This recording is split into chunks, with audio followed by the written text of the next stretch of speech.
Hello, and welcome to Weed and Grub.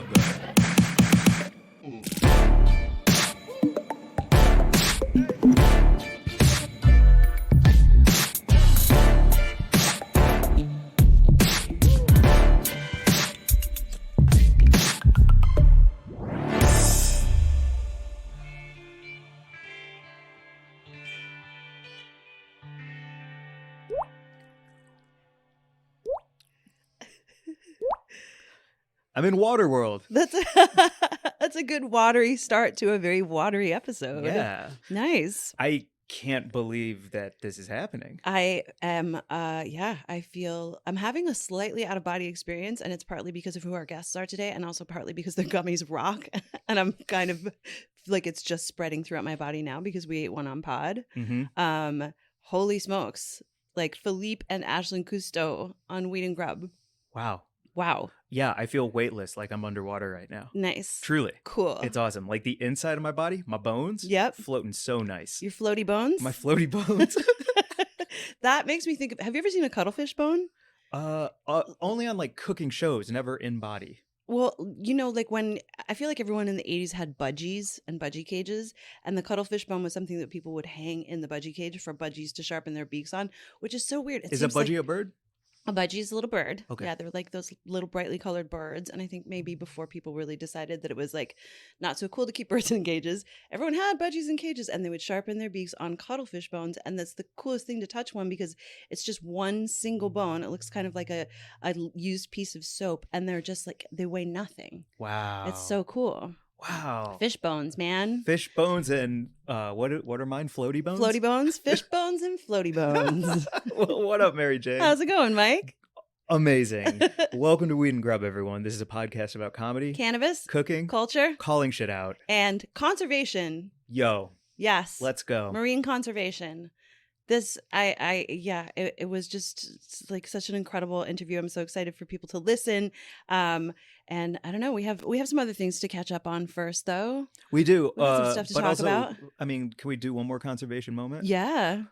The way that, like, it's always a family affair, but the family means people. Yeah. Yeah, I think this is the time, especially with like lockdown open. Yes. And how the world had a break from us. Yes. So now conservation is equally, if not more important than ever before, because we gave nature a break, like we talk about during the interview. But now, we back and we need to settle it down a bit. We do. I was just reading, I woke up this morning and was scrolling through the news, and boy, there was a piece in the New York Times about microplastics in the ocean and how those have, basically now descended to the bottom layer of the ocean, and it's affecting how our planet is cooling and warming. It's crazy. Oh my gosh. Plastics have made their way into every sector of our lives. So that we really need to do something about that. We really need to address all the aspects of climate change right now. Like we are at that point where if we don't do something now, it's, it's not going to be good. Yeah, And so it's the really, Goldfinger problem. Right. What is that? Well, you know how we spray painted that? Oh, I love that you said right first. Thank you for your support. You know how Goldfinger spray painted that person gold in the Bond movie, and then their skin couldn't breathe, and they died trapped in spray painted gold? I think that's an urban legend, but go on. I think it's in a movie. Okay. I mean, yeah, Goldfinger is. I've seen the movie. I just don't know if that person actually did pass away. We'll have to look it up. But what's the Goldfinger problem? Oh, well, in the movie they passed away, but in life I think they survived. Oh, I don't okay. think there was anyone in that gold. I think you're saying the actor died. Oh, no. Okay. The actor playing the body. Right. What is the Goldfinger problem, Mike? Oh, microplastics at the bottom of the ocean. Your skin can't breathe. Oh, okay. Jesus. I was like, what are you talking about? Got it. Yeah. Right. Yes. We're suffocating. Man, I'm suffocating. sorry. No, that it's was okay. a long way to go for a reference from a movie that maybe a third of our audience has seen. Nobody's seen that movie. It was made in like 1961 or something. What are you talking about? Well, some people, maybe some of our friends who are over 40 listening have heard it, seen it. I think so. Conservation, it's more Yes. important than ever. I'm It sorry to is. interrupt your like information again with things that I was just like, oh, that's a long way to go for a Goldfinger reference. Well, yeah, I mean, no, but it's totally apt, and I love that you always like, you know, want to like take that serious thing that I'm trying to talk about and make it interesting and funny so people will remember it. So yes, referring to the microplastics in the ocean as the Goldfinger problem, I will remember that. I'll probably use that as a soundbite. You know what, Mike? I'm going to incorporate that into my stand-up comedy act because I'm doing comedy now. Yeah, you are. Are we getting to our dates real quick? I can't believe I just said that on the podcast. It's a big deal. I've done and it's 2 exciting. open mics. It's so cool. I've done 2. But yes, real quick, if you are going to be in Sacramento on 4/20, please come see our show.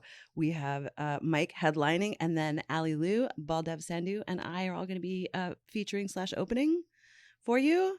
We've got some great support from Mendocino Cannabis Shop. Check those guys out. They're an amazing organization that just launched. They've got incredible Mendocino cannabis, and they're delivering in Sacramento. And Late Grade. And shout out Late Grade always for supporting us. And yeah, it's just gonna be really fun. And then you also have a bunch of dates. Go to Mike's Linktree, hit him up. Look at his mug. And come camping with us. Yeah. Oh, we're doing the comedy camp out as well. That's right. Yeah, next weekend, 15, 16, 17, I think, without looking at my phone or remembering exactly. In Antelope Valley. Come hang out with us in the desert. And honestly, camping. Yeah. I'm very excited to camp and like get off my screen for a second. I'm so excited to camp. And you know what I'm going to bring with me? I'm looking at this table of snacks that we have set up here right now. The SeaWeed Snacks are going to be so phenomenal to have running around comedy camp out and just having like a bag of savory snacks. It's 10 milligrams. And you can make new friends. It's the most delicious thing in the world. If you have trouble making new friends, just get a snack and share it. Yeah. That's really the easiest, best way to connect with a human being is through snacking. So hit up some Sumo. You can get a free sample on their website at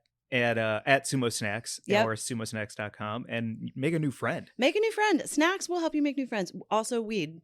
The great connector, right? Like I feel like every friend I've made in LA has been over a joint at a party or, you know, some sort of like weed connection. And it's been so lovely. Man, I've gotten to talk with more people because they handed me some weed to smoke, which means like, oh, we can share this moment together.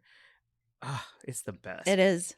Or like, what if we didn't know each other and I was holding some like ranch sumo snacks and you were holding a joint? We both looked at each other at the same time and we both like traded. How nice would that be? I feel like it would be like a Lady and the Tramp moment, you know? That's a good like new like, Lady and the Tramp reboot. I'm snacking on the SeaWeed Snacks and you're smoking the joint and then our eyes lock and we're like, oh my God, it's meant to be. The smoke goes between the two people, like going like that in between them. How fun is that? Meant to be. Do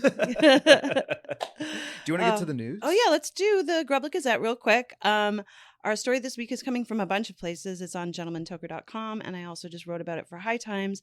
And it's basically, by the time this podcast episode airs, the vote will have happened and we'll know more. But there's a vote happening in D.C. tomorrow, April 5th, my birthday, to basically rescind the cannabis gifting economy.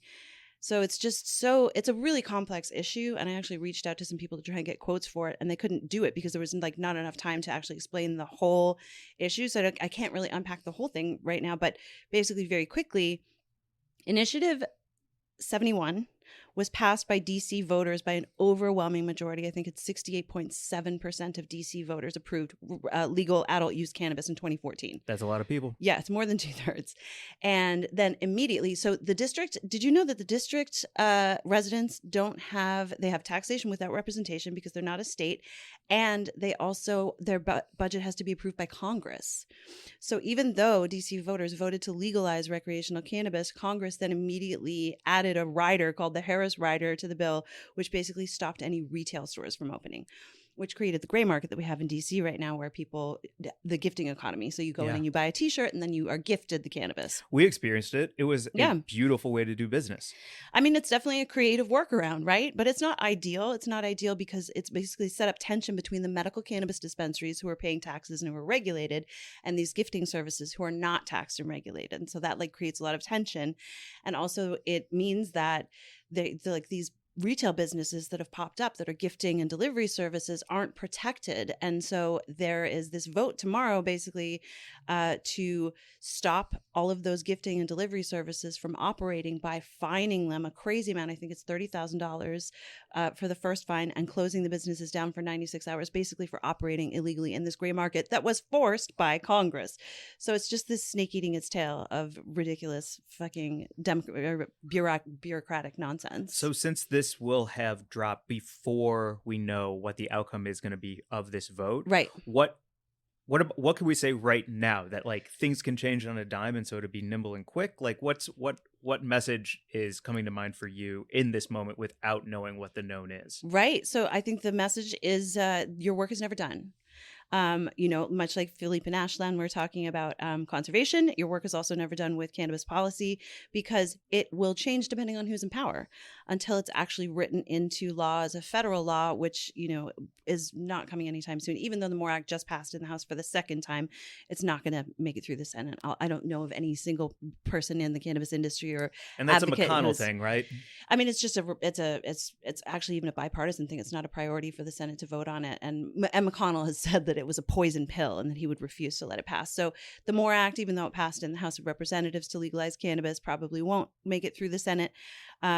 But, just at a state level or at a local level where California passed a legal cannabis law which went into effect in 2018, but 68% of California residents still don't have access to a legal retail outlet because the counties that they were in decided to stay weed free, basically. And so, no matter where you are, if you want access to legal cannabis, you have to continue to push lawmakers and policymakers and continue to show up at meetings and continue to make your voice heard, by the city council. And it's just kind of an ongoing process. We have a lot of work to do. It feels like the cannabis flag should just be 3 ellipses or however it's pronounced. Like Right. It's just like, and it goes. and it goes. Yeah, and yeah. it goes and it goes, Yeah, it's definitely ellipses, but they're shaped like cannabis leaves, obviously, but they're tiny. Yeah. And they look like 3 dots till you get up close. Great. I love it. So Banksy, hit me up. I'm at Glazer Boohoo. I got you on this flag. Oh, yeah. I mean, make the flag, make a pin, make a t-shirt, wave it around. We've got so much to do in cannabis policy and also in marine conservation. Yeah, we do. Yeah. Man, I can't believe it. It's infuriating. I want to just plug it one more time, Yeah. even though we're going to get to the interview. SeaWeed Naturals. They have body oils. They have balms. Oh, right there, Mark. Yeah. Oh, Mark, we got to get to you in 1 second. Oh, yeah. It's you know how my shoulder just doesn't want to be a shoulder anymore? Right. It feels great. Yeah. I feel loose. I feel nimble. I could bench press again, which would feel amazing. You're looking very relaxed right now. It's Yeah. good. You're looking chill. You're looking fly. You're feeling good. I'm floating around the world. Your floaty bones. Mark. Yeah. So we got to set you up, Mark, because when Philippe and Ashlan were coming into the studio today, producer Mark was like, wait, who's coming in? And we're like, the Cousteaus. And it turns out that you have your own family connection to them. Yeah. So I actually grew up overseas in Egypt, and my parents had lived there previously from 1978 to 84 when my brother was born. And so my parents were some of the earliest scuba divers in the Red Sea. So my dad helped map some of the reefs. And so he dove a bit with Philippe's father. Wow. Way back in the day, because my dad was one of the few people that, as an American, he brought back an air compressor to Cairo. And so he was one of the few people that could fill tanks. My dad would, I think the terminology, he would smelt iron to make the weights for scuba diving. Wow. And then, He helped create scuba. No, my dad did not help create scuba. That's what I'm hearing. No, way before him. Yeah. But my dad was easily one of the people that had access to the equipment needed to do in that remote area. Because at that time, there was maybe a few tents. There was one tiny hotel, and there was nothing in that area of what would be considered Sharm el Sheikh and the Ras Muhammad underwater nature preserve. Wow. I mean, that was just so wild. And it's sort of unbelievable to have that connection. I saw you and Philippe just chatting in the hallway, and it was just the coolest thing in the world. So for you, for your question about scuba, so Jacques Cousteau, we have this book on the table here. I was saying he was the Pope of the Sea, but the title of this book is actually better. It's The Sea King. Sea King. It's a great book about Jacques Cousteau by Brad Mattson. And, basically just describes the impact that Jacques Cousteau had on the planet with his marine conservation work, because he was one of the inventors of the aqua lung, which became scuba, which is the self-contained underwater breathing apparatus, which are the tanks that allow us to go underwater Jethro and stay Tull underwater. sang about. Right. right? I have no idea. Aqualung was a Jethro Tull song, I believe. Oh, okay. And he plays his flute. Mm-hmm. Yep, Ian Anderson. Shout out Ian Anderson. He's great on that flute. So yeah, his impact on the oceans can't be understated, and his grandson Philippe is now carrying on the family tradition of marine conservation. And I also want to shout out the documentary "The Silent World" because that was something that Cousteau directed, and then he won the. Please pronounce it better than me. Palme d'Or? Palme d'Or, yeah. Yeah? Yeah, perfect. At do you say Cannes or Cons? Cannes. Cannes. Maybe it's Cannes. Do you know, Mark? You know what? It's one of those things where, like, I always hear it's con. Right. I think it's It's Cannes. con. Yeah. Cannes. Is it New Orleans or New Orleans? New Orleans. Right. It's one thing with an apostrophe. Right. Yeah. Yeah. But The Silent World yes. won the Palme d'Or. Yes. And I have not seen it yet. But if I'm going to watch a nature documentary, it's going to be this one. Let's go. Let's eat a seaweed gummy and watch that documentary. I would love that. Yeah. My skin's going to look good. Yeah. Oof, I am in. So, it was like just the coolest moment to like have all of these things sort of tie together and then hang out with Philippe and Ashlan and hear all the cool stuff that they're doing. This is wild. Yeah. When we started this 3 years ago, I was like, finally an excuse to hang out, do business, get high, and eat. Yeah. And now, now you're learning about nature, Mike. See, it just took me 3 years. What a long game. You know, I that brings me to a point. Before we introduce or get to the interview, I do want to talk about something that I learned. I'm sure I was, probably reading it in some boring outlet, but it was about types of fun. Do you know about this? No. There's type 1 of fun and then type 2 of fun. Type 1 fun is where you're just having a good time. Fun. Okay. You're having a great time. You're on a roller coaster. You're at the beach. You're hanging with friends. You're eating snacks and listening to good music. Type 2 fun is your kind of fun, Mike. It's where you're doing something that is productive, and then afterwards you're like, that was fun. Yes, I'm an Aries type 2. It's the definition of the mullet hang. Type 2, you're a type 2 fun guy. I'm a type 2 fun guy. You don't like the type 1 fun. You need to feel like you're getting something done all the time. Yeah, it doesn't sound like fun at all. It sounds like the opposite. Yeah, Mike Glazer, type 2 fun guy. Where do you fall? I'm a type 1 all the time. I'm a total fucking hedonist. Yeah. I never care about getting anything done. I mean, that's not true because I am actually productive because I do care about getting things done. But if I am invited to drop the hat and run away and do things, I will totally do that. You can divide fun from type 2. Yes.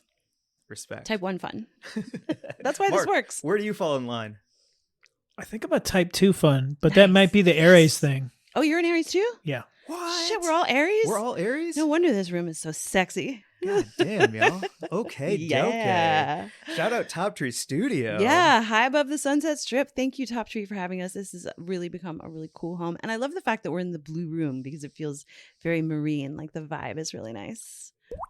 You know it. Awesome. Should we get to Buds of the Week? Let's get to Buds of the Week. Can I actually go first? Yeah, I'd love you to go first. Because it's Aries season. We're all Aries in here. My Bud of the Week this week. Mary Jane, it's you. Oh. You hit me with that last week, and it was the best feeling in the world. This week, my Bud of the Week, Mary Jane Gibson, an incredible, talented, brilliant, creative, driven beast of a human being who can juggle a million plates while chainsaws are coming her way and keep them all in the air and execute it at the highest fucking level I've ever seen in my life. Mary Jane, happy birthday. Everyone should follow you on social media, but you're not even on it. You're so fucking busy and driven. So sorry about that. There is no handle to give, but happy birthday. Thank you, Mike. That means an awful lot. Thank you. I'm really excited for this year. I'm really excited about the promise that the year holds. I was really so happy to hear Ashlan and Philippe say that, they're optimistic about things in many ways, because I feel that way too, even though things are really tricky in so many ways right now. And these past few years have been so hard on all of us. I still feel good. So thank you very much. I'm really excited about what's to come. Cool. Thanks. Best of luck following it. Well, my Bud of the Week is the Northwest Straits Foundation. You killed it. You gave it with a charity? No, it's not a charity. It's a marine nonprofit. It's a marine conservation nonprofit run currently by Don Hunger, who's the executive director. And he worked very closely with my sister. And there is a scholarship in Caroline's name at the Northwest Straits Foundation website. And I'll drop a link in the show notes that is basically to go to young women in the marine sciences courses. It's the Caroline Gibson Marine Scholarship Fund, I think is the name of it. Wow. And yeah, and it's just they're doing great work at the Northwest Straits Foundation, and I know Dawn listens to the podcast, so hi Dawn and Ginny, and yeah, follow them on Instagram. They're not super Instagrammy; they're more you can go to their website, which is just northweststraitsfoundation.com, but let me just look them up here real quick. Of course, because I'm stoned, I just lost It's all the. good. I feel like I stepped on it when you said the name at the very first time with a joke, and so Yeah. I'm so glad that you're pulling up all the information to do it clean, because I'm sorry I interrupted you. No, not at all. Come on, we interrupt each other all the time. Floaty Bones at Northwest Straits Foundation is NW Straits. Oh God, I'm gonna have to spell this all out. Maybe I'll just put it in the show notes. Nobody's gonna follow it from listening to me. SHOWNO. FUCK. God damn it. Anyway, but you can, just look them up on Instagram. And then their website is nwstraitsfoundation.org. And oh my God, I just pulled it up and it says that they've just awarded 3 Caroline Gibson scholarships. Take it away. I didn't even know this. Take it away. This just happened. This is so cool. Mike Sadler, Mary Margaret Stoll, and Sarah Gutzman have been awarded the first 3 Caroline Gibson scholarships. I'll just read a little from the site. It says, in honor of Caroline Gibson's enduring love and commitment to the Salish Sea, the Northwest Straits Foundation is pleased to award 3 scholarships, which support current college students pursuing applied academic studies in marine science, policy, education, and management of the Salish Sea. Wow, that is so cool. In Caroline's memory right now on this app. Dope.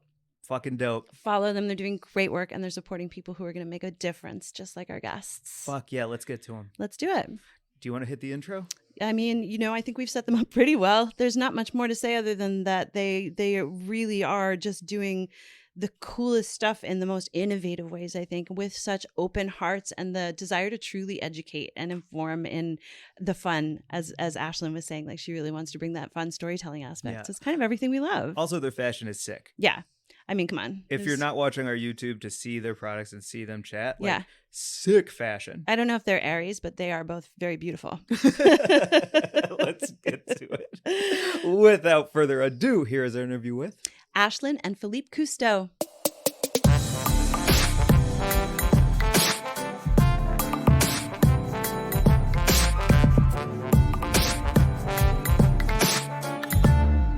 Welcome to Weed and Grub. Yay! Thanks for having us. We're thrilled. The buzz when you were coming into the studio today. We've been so excited to see you. Thank you for joining us, Ashlan and Philippe Cousteau. Well, we're really happy to be here and grateful for the opportunity. I mean, first off, we just have to start by saying that our producer, Mark, when you walked into the studio, had an immediate connection because he actually worked with your family. I was blown away, honestly. Like, it set the tone for this whole conversation. The fact that his father worked with my father back in the Red Sea and my grandfather back in the 70s, like, that's not a lot of people can say that. So, you wouldn't think that here we are in West Hollywood and you make that kind of a connection. So and that's excited. your favorite place to dive. And it is my favorite place to dive, and just put a big smile on my face. The Red Sea is? Yeah. Why is that? Particularly the northern half of the Red Sea, I love because not only did my father and grandfather spend a lot of time diving there in the 50s, 60s, 70s. There's so much bad news, of course, about coral bleaching and coral collapse, and the oceans are in trouble, But the northern half of the Red Sea, up into the Gulf of Aqaba, is, how do I explain it easily? Like corals don't like it when the ocean temperatures get too warm. Just like anything, if it's too hot, it's not good for them. But corals in the northern Red Sea have evolved to adapt to warm water. So water temperatures that are killing corals elsewhere around the world because of climate change are not affecting corals in the northern Red Sea. So you dive there and the place is still spectacular. Whereas you go to the Great Barrier Reef or you go to the Caribbean and it's bleaching and it's dying, you go to the northern Red Sea and it's still thriving. And it's a window into what the ocean used to look like and What it which can is look what like. it can look like again if we do our job right and help restore it. Yeah. That's the first bit of good news I've heard in a while. That's why I love it so much, Exactly. because we are so surrounded by bad news. There are glimmers of hope out there, and nature's, as we'll talk about later, but nature's so resilient that that there's so much that can be done. And so when you see a place that is still thriving, Warms your heart. Yeah, shout out Jeff Goldblum. Nature Finds a Way. Yes. Jurassic Park. Nature finds a way. Great movie. Yeah. Mm. We might not find a way, but nature will. So that's the other thing too. And a lot of people Totally. talk about conservation. It's like, we are a very selfish species. So it's not just about saving polar bears and saving whales. It's about saving humans. And I Yeah. think sometimes people forget that. Like it truly is about saving the earth for all of us. So It's really wild to think because I have an obnoxious ego. I'm just going to be straightforward. Like it's a little too healthy, and so I feel quite invincible a lot of the time. yeah. And I think that feels like it's across the human race. But really, like the biggest, most powerful ego of all, in a really good way, is kind of like Mother Nature. Like it's going to win one way or another, huh? 100%. If Yeah. anybody has ever been stuck on a boat in a bad storm or lived through any type of severe weather, yeah, nature does her thing. Nature's going to humble you very quickly. Yeah. Well, before we talk about the main reason why we connected, SeaWeed Naturals, can we hear a little bit about your story and how the two of you connected? And Yeah. So Yeah. it's I was as I like to say, I was in my first career. I've changed multiple times now, but I had my dream job. I was a correspondent for E! News. So I was covering the Oscars, and interviewing celebrities, and going to movie sets around the world. And I had been doing that job for about 7 years, and I started getting the 7-year itch. And it was at the same time that I met this very handsome, fun, sweet man. I'll kill him. Who is he? Who was giving a speech about the BP oil spill. And he walked in, our eyes locked, and literally that was it. We've been together ever since. Mm. And so when I started learning more about what Philippe does and saving the world, and I started doing my journalist research on it, and I just started thinking, wow, I always thought I was, kind of hip and like woke, but really I had no idea what was happening in our ocean. And many people don't, and that's not their fault. Our ocean literacy in this country and in this world sucks. So I thought, well, how can I use my storytelling and my knowledge of pop culture and make saving the ocean fun and accessible and make it hopeful? Because there's so much bad news out there. If we always harp on that, people just tune it out because they thought, oh, we're all screwed. Who cares? I might as well just do this the way I always do it. But if we can give people hope in things that they can tangibly do and tangibly see, then that's how we can really change the world. Yeah, and Ashlan's been such an amazing part of my life in the last, 12 years, almost 13 years now. Yeah. Because, for a long time, and this is a great example as us being here today, for a long time, of course, coming from a legacy that's focused on sustainability and conservation, and very proud of my grandfather and my father and all of their work. We tended to approach a lot of these issues in a pretty earnest way. And Ashlan has really been such a wonderful part of my journey and in challenging me to be less earnest and more fun, think about how do we break down kind of the assumptions about the audiences that we need to be talking to and talk to broader audiences and in new and exciting ways and take risks. Yeah. I mean, I remember when I was trying to figure out like, how am I gonna do this? How do I fit in? Right. When I got married and I'm like, oh, now I'm a Cousteau. What does that mean? And I was sitting in a car and I thought to myself, oh my God, the undersea world of Jacques Cousteau was the first reality show on television. Is that right? I mean, think about it, right? It was, you followed around Jacques and his son and the crew members on these epic adventures, and they would go see whales and dolphins and sharks and all these things. But the audience tuned in because it was amazing storytelling. And it also talked about the crew, and they were in their little, French man bikinis and smoking cigarettes with these fabulous tans. And I'm like, oh my God, it could have been called Keeping Up with the Cousteaus. Holy crap.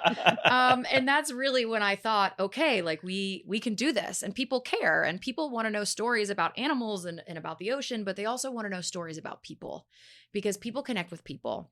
And that's really when I thought, okay, I can do this. I can bring my skill set to this relationship and partnership and really have it make sense and be authentic. And that made me really excited.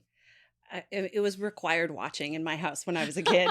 So it was just such an exciting show. And the idea that, we could have a window into that world you know, and one now that could actually be hopeful is so fascinating to me. So I'd love to hear more about, you know, how do you seek out the stories to tell that are hopeful about places like the Northern Red Sea or. Well, I think precisely because they're so scarce these days, looking for stories when we do come across them and find them through, you know, a network of boards that we're on or institutions we're affiliated with or partnerships, friendships, you know, et cetera. You know, you really grasp those stories because we are facing an unprecedented crisis in the world. You know, my family's been warning about it for 3 generations, and my grandfather invented scuba diving in the late 1930s.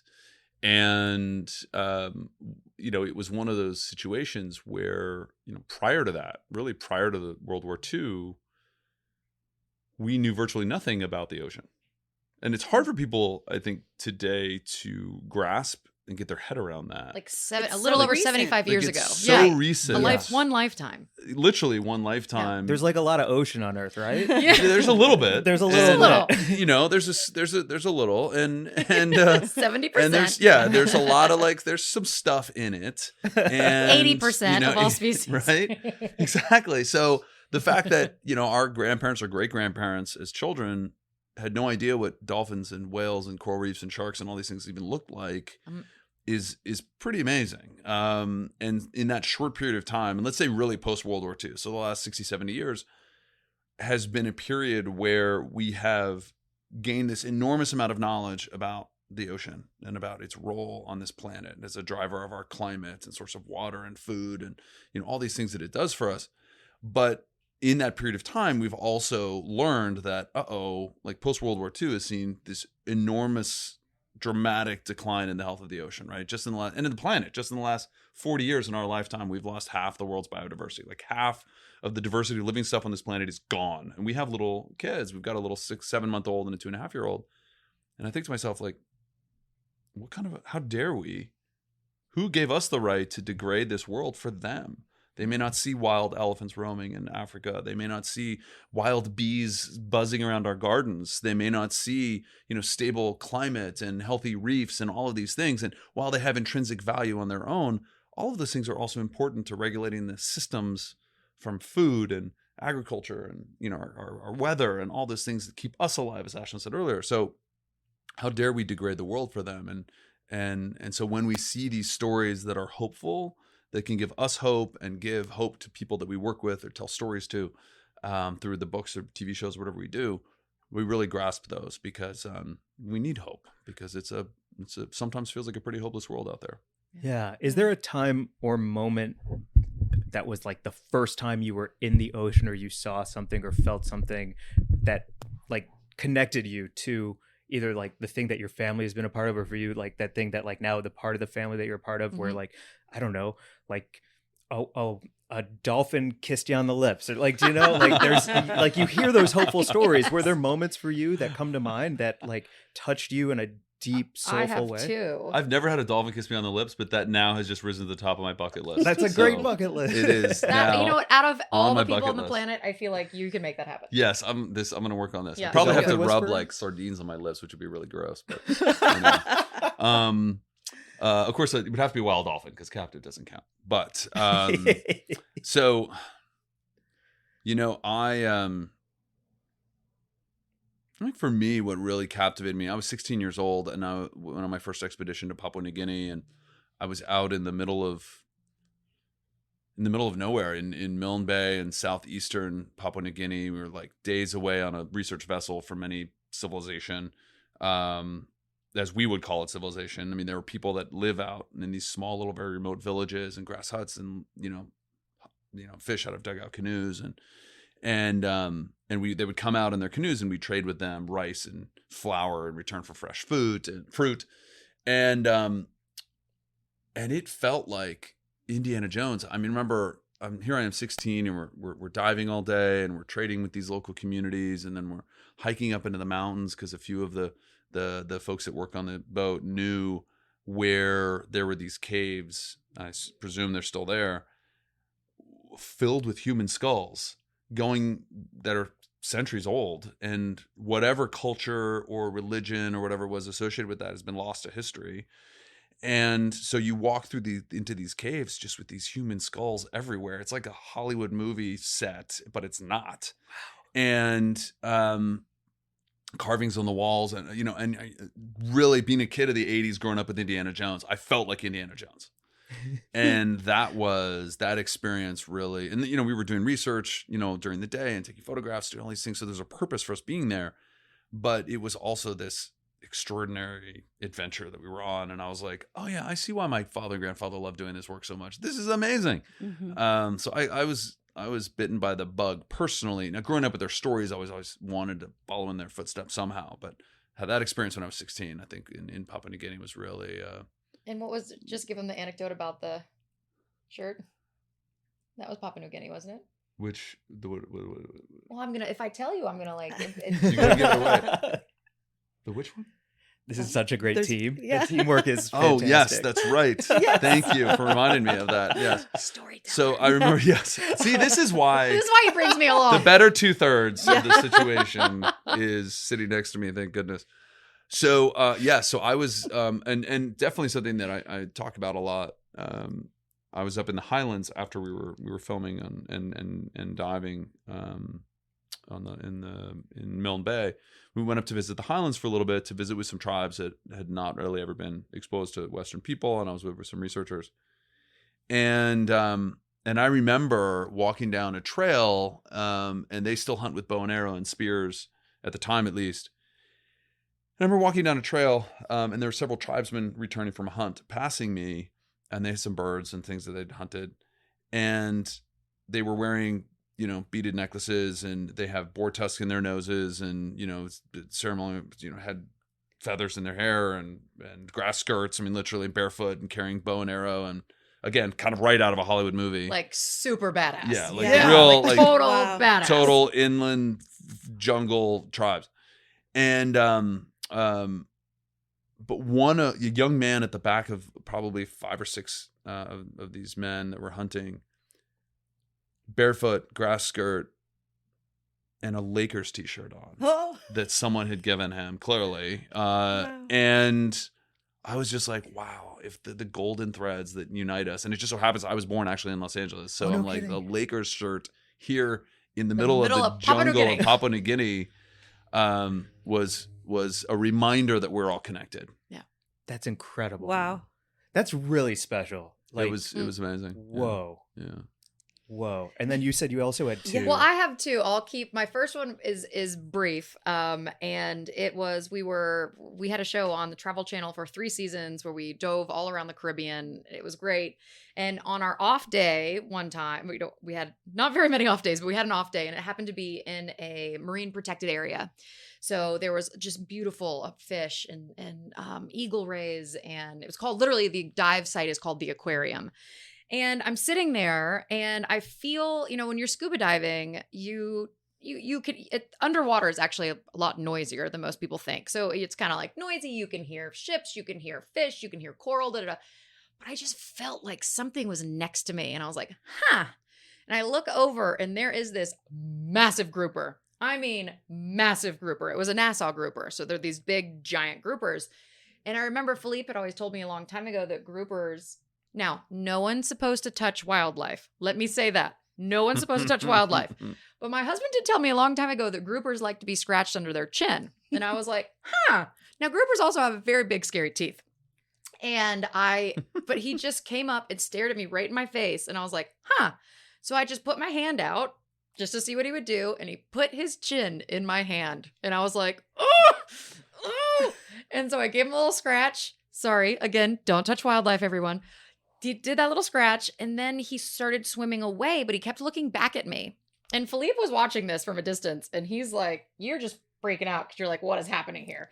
Because he was big. He was like, would you say it was 100 and change pounds? I would say easy 100 pounds, 150 pounds. Yeah. So like he's big, much bigger than a German Shepherd. Like a Great Dane of the sea. Yes, exactly. That is exactly. And so I was like, gosh, I think he wants me to follow him because he kept looking back at me. So I started following him, and he literally took me on a tour of his reef, or her reef, actually. I don't know if it was a boy or girl, and showed me how it had actually had like a cave in the middle of the reef, and took me into his or her home where there were like lobster heads and like shells of things that it had taken back to eat. And it just like sat in there with me. And I was like, what's happening? It was amazing. It would like wait when Ashlan would get distracted and pause or look at something else. Like the grouper would just wait. He would just wait for me. And then she'd like keep following, and then the grouper would swim off and like turn around. Like it was. So I had I didn't smooch said grouper, but I did have the grouper take me on a tour of their reef, and that was just, I mean, and I was still eating a little bit of fish at that time.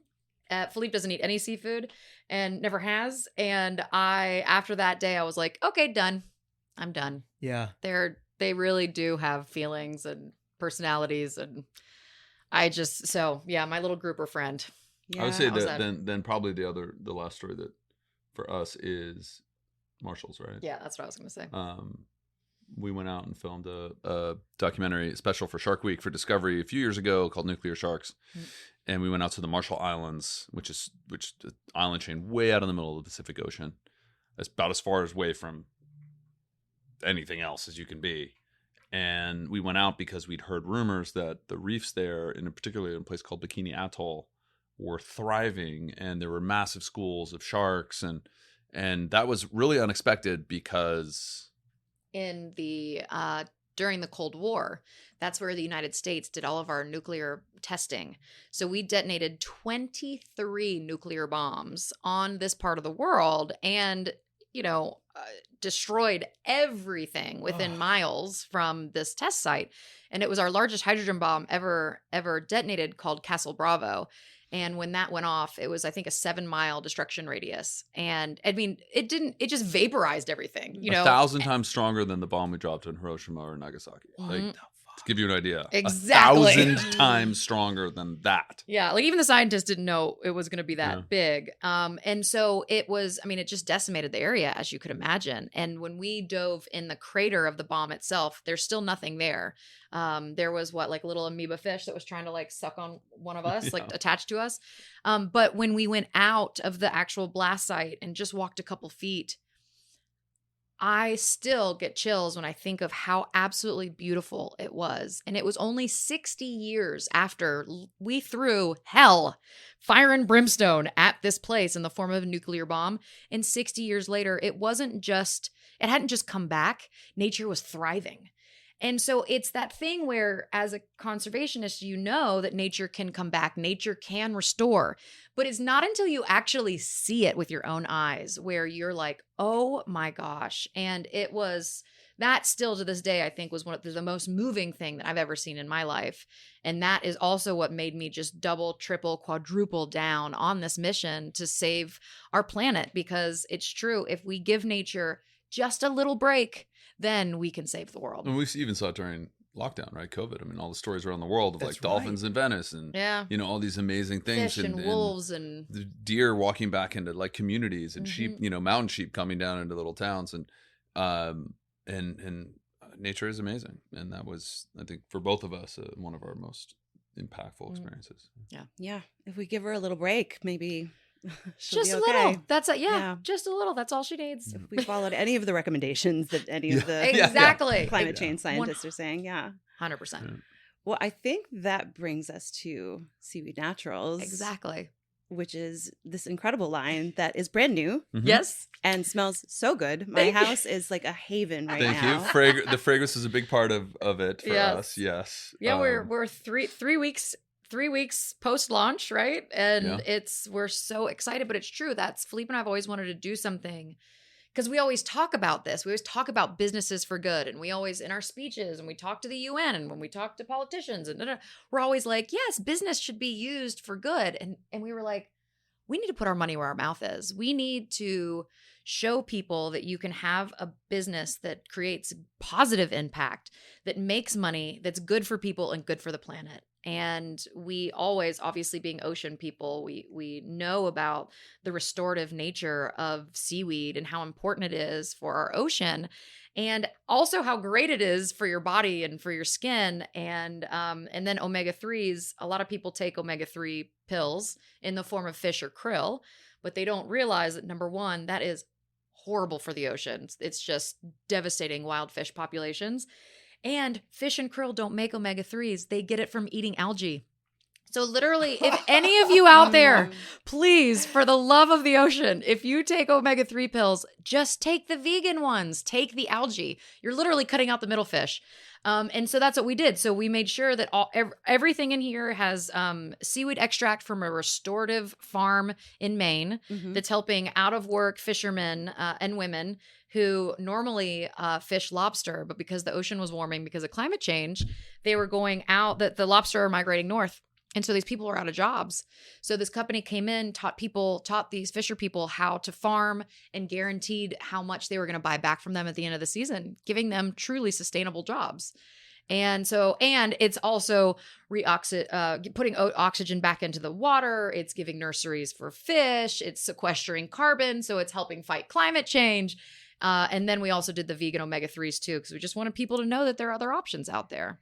Is the kelp farm, is it farmed sort of like out on racks? Out on water ropes. I think they do their ropes. They do Okay. ropes. And they I mean, you plant it also, I think, just, in the substrate in the bottom, seeds of the kelp, and kelp can grow, a foot a day. So Some they grow very species grow a quickly. foot That's a day. crazy. Amazing. So while the Amazon is the lungs of our terrestrial planet, the ocean is really the lung of our planet. And I think people get lost and everybody's all about, let's plant trees. And I'm like, okay, I love trees too, but really trees take, almost a decade to get mature or more, 3 decades to be mature.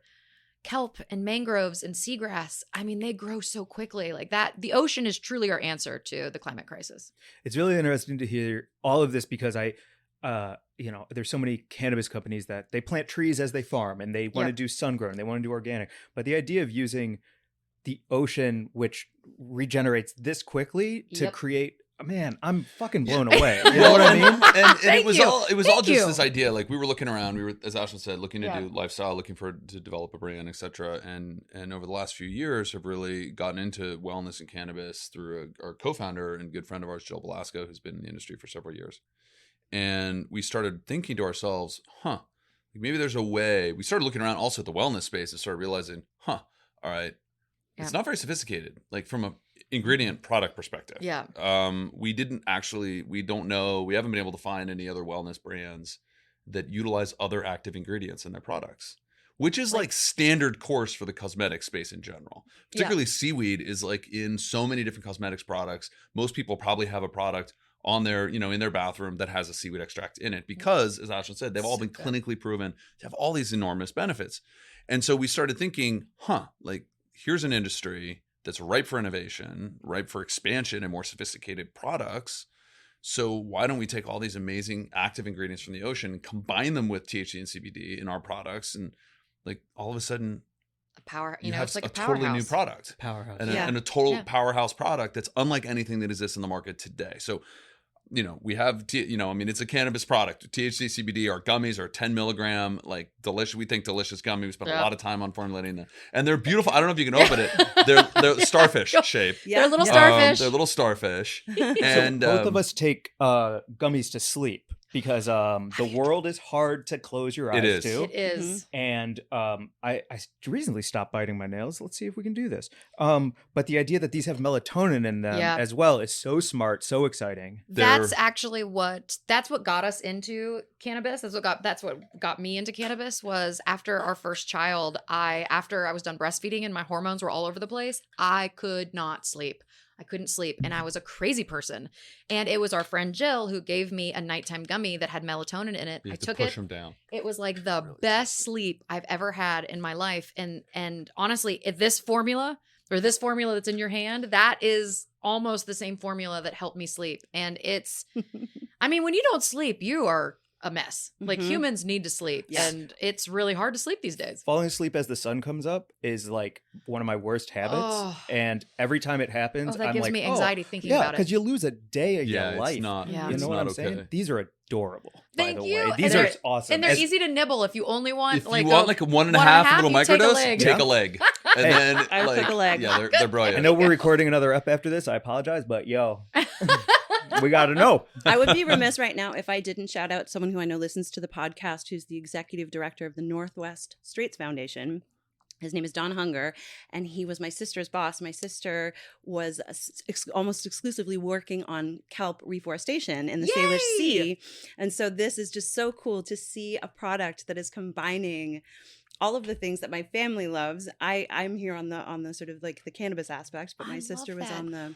Well, and in marine. each gummy, I should say, you're getting a third of your daily dose of vegan omega-3s. Yes. And so the whole idea was saying, and we know that omega-3s are brain boosting. They help mood, they settle your mood. They are good for your bones and joints and like all of these benefits that we know, also CBD and THC with the mood benefits and anxiety and depression. And so combining those two is such a powerful combination. And we also think they taste really good. I was just taste gonna say so freaking good. They're really good. And they're vegan. They're Yeah, vegan, well. and They're the vegan. sweetness level is so perfect. They Yeah, feel we didn't want them very- too sweet. We didn't want them too sour. We just kind of wanted them, and we So- didn't want them to be too chewy. And So for the same price, like why not? Our whole point was like, listen, and we're eating any real price difference in the seaweed and the algae extracts because we want this to be accessible to people.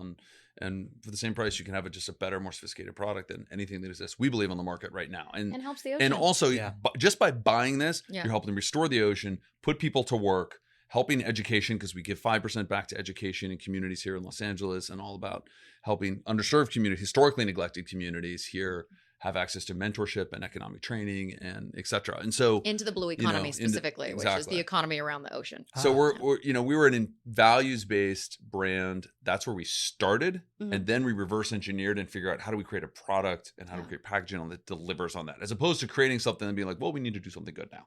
Yeah. So we, as Ashlan said, it's really about modeling how business and commerce needs to look if we're going to build a better, hopeful world.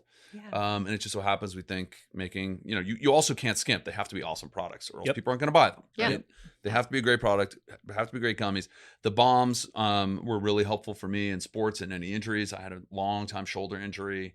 I have one right now. Let's talk about our problems with our bodies. See, right? Are falling apart, getting older. Okay, wait, do this one.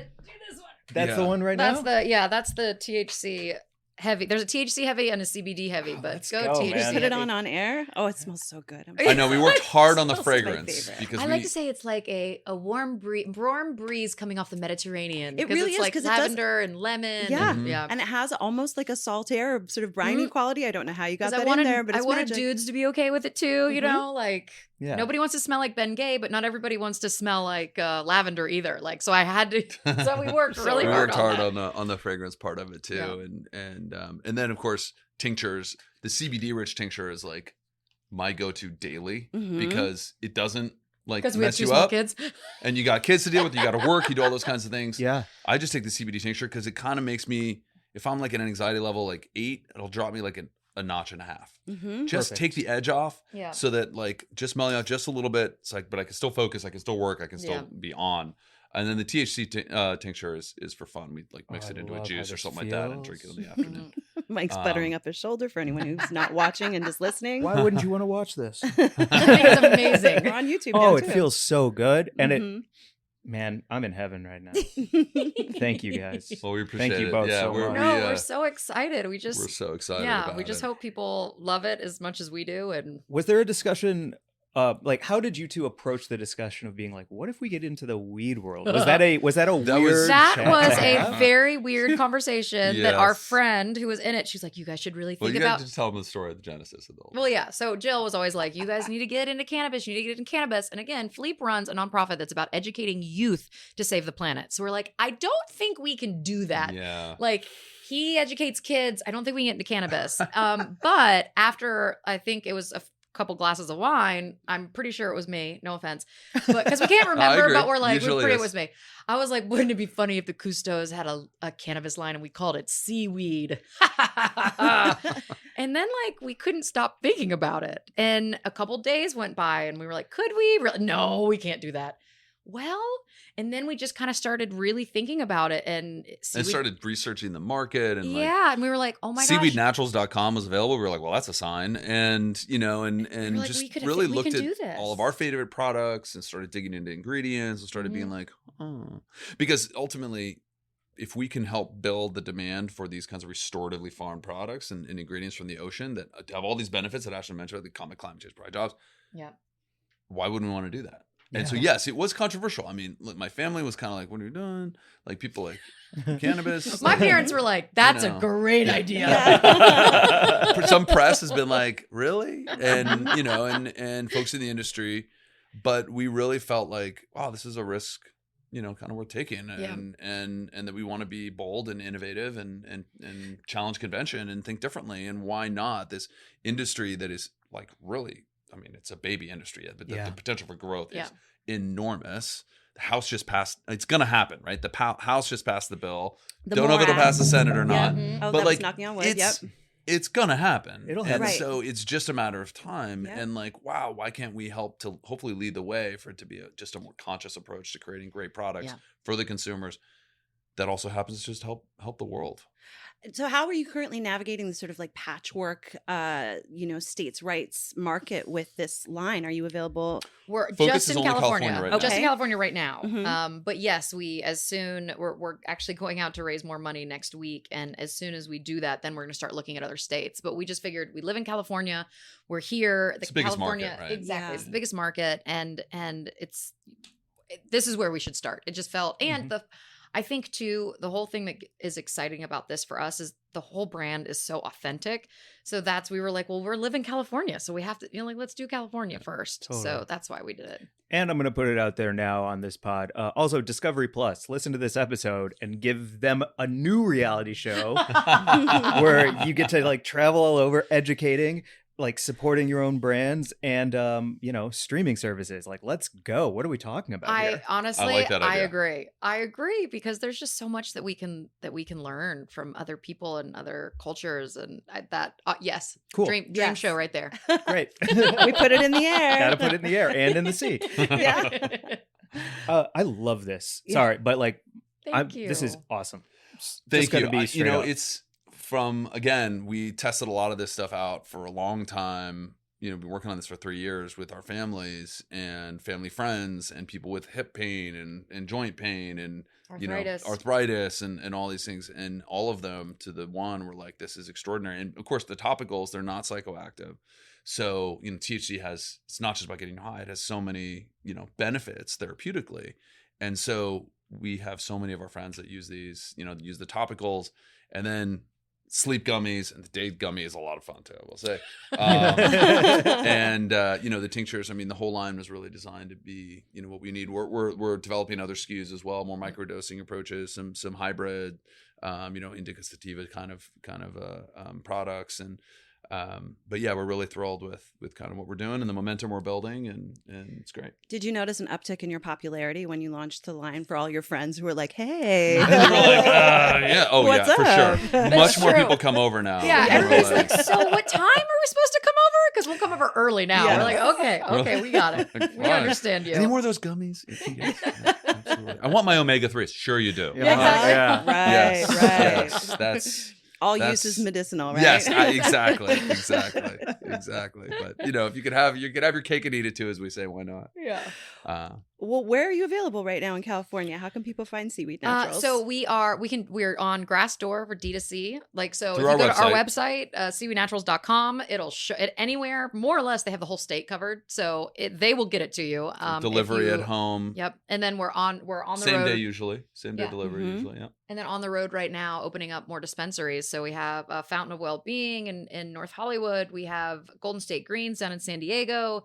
There's one up in San Francisco that I just can't remember off the top of my head. Crap. Because it's all happening kind of quickly. And Yeah, we've got because a literally dozen it's more been like that 3 are weeks. like that we're bringing online, hopefully. Yeah. So, Yeah. So we're but really so focused on excited. like the wellness focused dispensaries that are really, care about this story, because, again, the whole idea is, wow, we just, from a wellness perspective for the bombs and the topicals and things that, that help people, we've got a product that just is, we think, second to none. So I have a we need to be able daydream to tell that story. of going to Catalina, getting on one of those tours that they do with the glass bottom boats, taking a gummy. Maybe Mike, you and I can do a day trip to Catalina. I'm Catalina listening. Island. And just like experience some seaweed while looking at seaweed. Oh, yes, please. Yeah. Yes, I think we please. should do that. And Also- let us know when you're going to do that, because that sounds amazing. Cool. Awesome.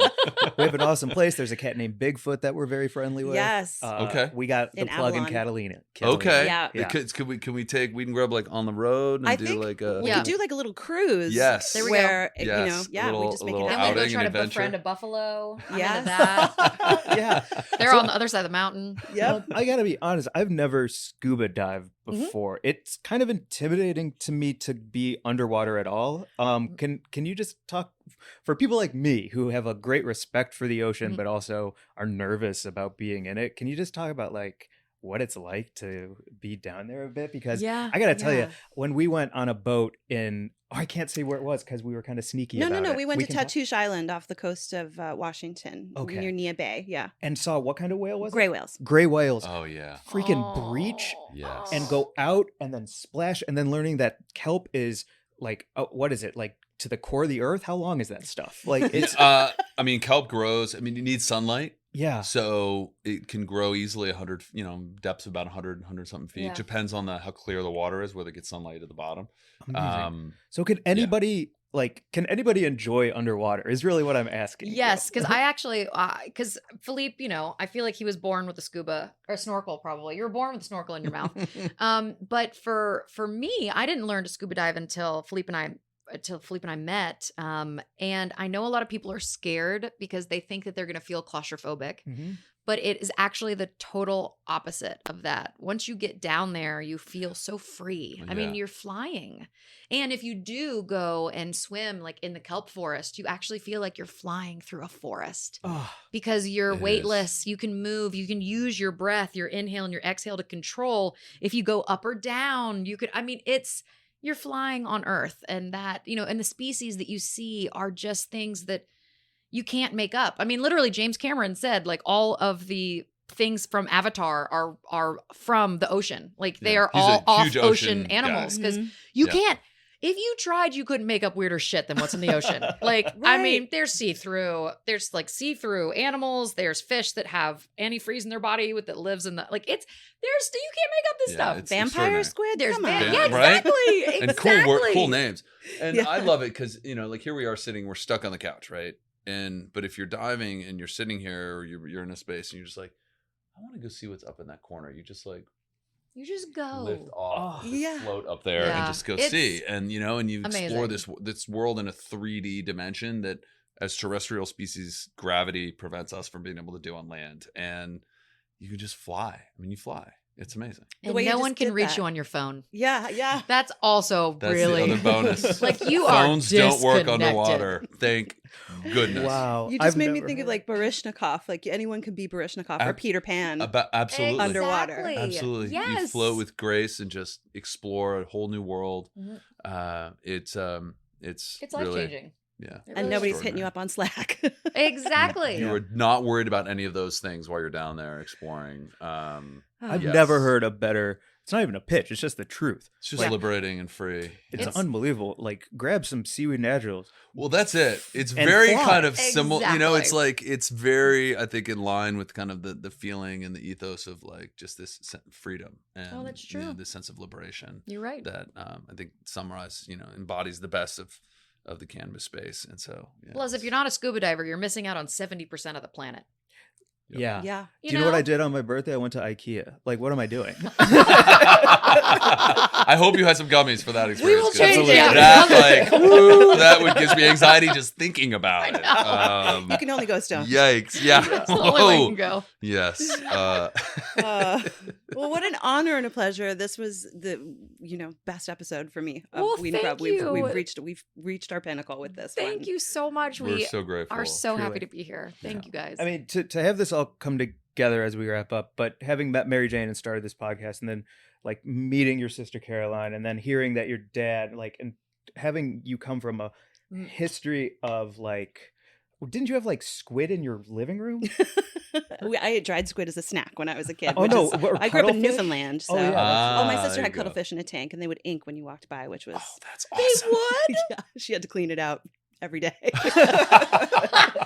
Our dog poops a lot, so I guess. Yeah, I guess. Yeah. There you Yeah. go. Oh, That's I love unbelievable. cuttlefish. Yeah, they're amazing. They're so awesome. They're the coolest. Octopus. That's like, I want to get a nibble on a gummy and like just watch an octopus. Oh, Yeah. that's the only That thing would I be will never awesome. eat. I just Yeah, you can't. Yeah, They're so right? freaking smart. You can't what do the that. heck? And there's a new Yeah. PBS special out about them. I can't wait to watch. Oh. Oh, really? I haven't heard about this. Oh, They're your man. favorite. Have you They are my touched an favorite. octopus before? Oh yeah.